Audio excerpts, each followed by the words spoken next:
a note on an exceptional film, Well-Guarded Trains. I had somewhere the name in Czech,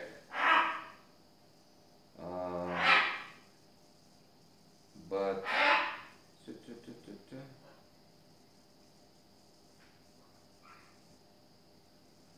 no, looks like I decided not to have it because it's not.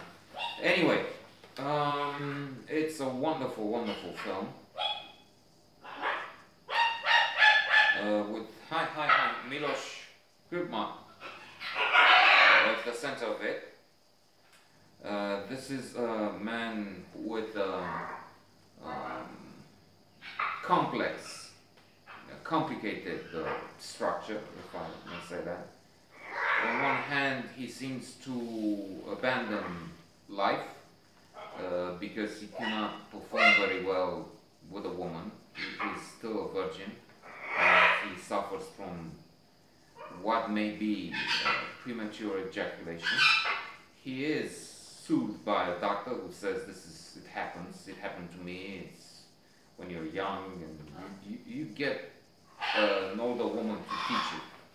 And he goes to one at one point who's 60, 70, 90, I don't know, but and she's force feeding this goose. That's bad. I didn't like that, and I didn't like the killed rabbits, but there it is.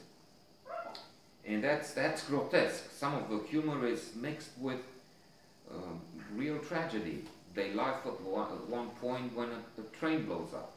It's true, it's a Nazi train, and Nazis are pigs, and animals know that. It's said throughout the film. So,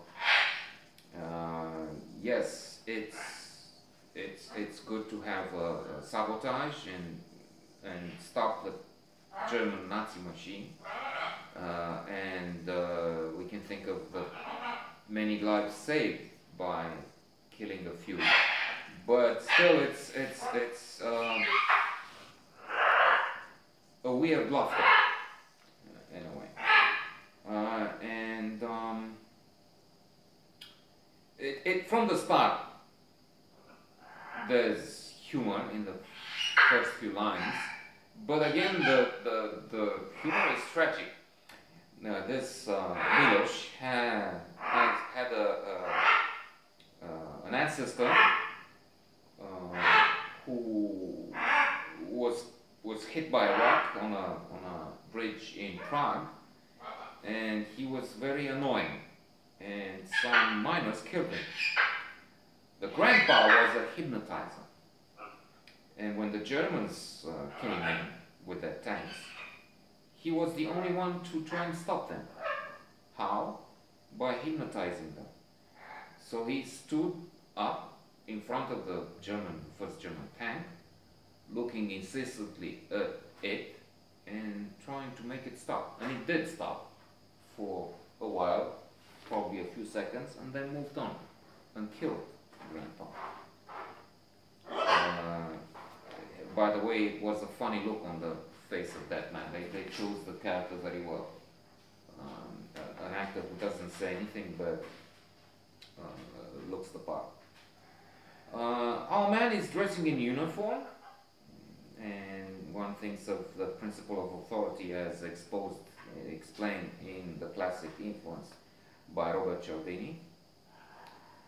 And here I have noted down not the name.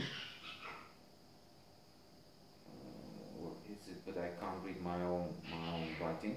It's Milos Hrma, the novel on which it is based, and the man who wrote the script and who is the director is Jiri Menzel, a man who has made other great films. Indeed, it's in a period of few weeks, it's another classic film, Czech classic film that I've seen. The other one being The Shop on the Main Street. This one is included on the list, the time list, the best 100 films ever made. can consult on, by the way. Woman is the most beautiful jewel of nature. That's one line inside that I like. And they have a womanizer, but this Don Juan, this Don Giovanni, is also complicated in the sense that, yes, on one hand he does some silly things, like he takes the woman working at the telegraph in the office of the head master, the head of the station, actually, station master, and they play this game of undressing. Here we have it on poker undressing. You lose, you take one item off, and with this game he makes the young woman undress. She does that willingly, and he's I never seen this elsewhere, using a stamp, the stamp of the station master actually, for erotic purposes. He's using the stamp on her legs and then gradually moves to her behind, and then he gets into some trouble, but they find that if she was willing, it wasn't really a misdemeanor or a criminal act. Again, dramatic humor mixed with a sense of tragedy. There's this guy who comes from headquarters to inspect. He says, "Our wonderful armies have a fabulous situation. They have strategic retreats. They were retreating. The Germans were retreating on the map from the Dnieper in Belgium."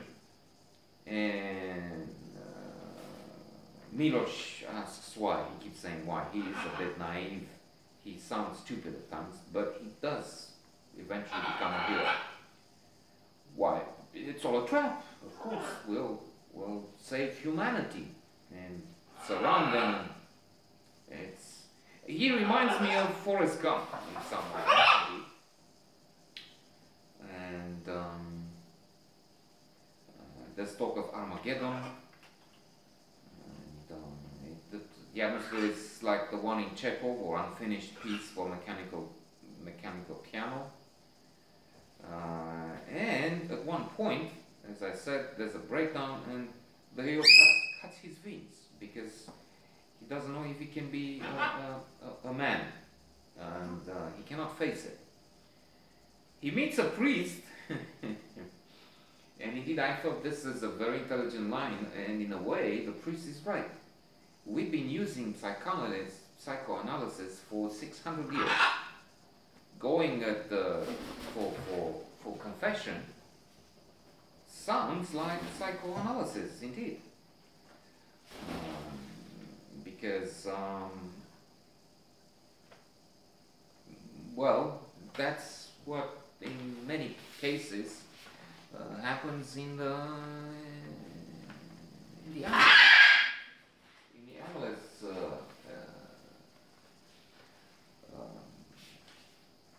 on the analyst's couch, isn't it? Very, very good film.